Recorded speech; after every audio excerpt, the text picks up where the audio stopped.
The award goes to sa likod ng Chapa. বর্ণাঢ্য সমাপনী অনুষ্ঠানের মধ্য দিয়ে 18 জানুয়ারি শেষ হলো 24তম ঢাকা আন্তর্জাতিক চলচ্চিত্র উৎসব। 9 দিনব্যাপী আয়োজিত এই আন্তর্জাতিক উৎসবটি দেশে বিদেশে চলচ্চিত্র প্রেমী, নির্মাতা ও শিল্পীদের মিলন মেলায় পরিণত হয়।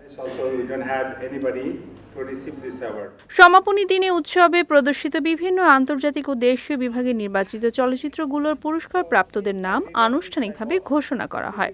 This is one more time a good reminder for all of us that films and cinema is one of the arts that has no boundaries. স্বাগতম সবাইকে। আপনাদের নিমন্ত্রণ এর জন্য ধন্যবাদ।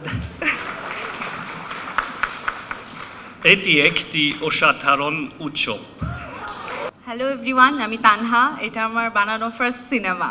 আমি এর আগে কখনো কোনো কাজ করিনি, এটা আমার শুরুর। আমি কখনো ভাবিনি যে আমি অ্যাওয়ার্ড পাবো আমার ফার্স্ট সিনেমায়। Thanks to my team, thanks Arif.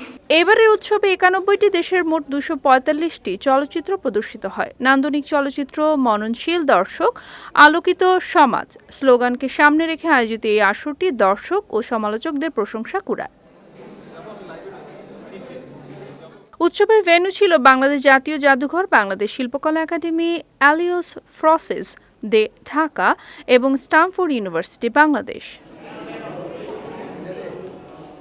Dhaka আন্তর্জাতিক চলচ্চিত্র উৎসবের ইতিহাসে প্রথমবারের মতো কক্সবাজারের লাবণী ও সুগন্ধা পয়েন্টে উন্মুক্ত সমুদ্র সৈকতে বিশেষ চলচ্চিত্র প্রদর্শনী অনুষ্ঠিত হয়।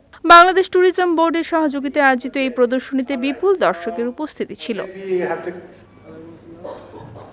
সমাপনী অনুষ্ঠানে সভাপতিত্ব করেন বাংলাদেশ এনার্জি রেগুলেটরি কমিশনের চেয়ারম্যান ও উৎসব কমিটির নির্বাহী সদস্য জালাল আহমেদ।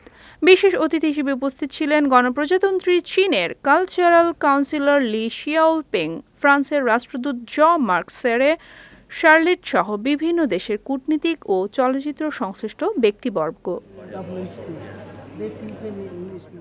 সমাপনী বক্তব্যে ফেস্টিভ্যাল ডিরেক্টর আহমেদ মুজতবা জামাল জানান, 2027 সালের 9 থেকে 17 জানুয়ারি অনুষ্ঠিত হবে 25তম ঢাকা আন্তর্জাতিক চলচ্চিত্র উৎসব।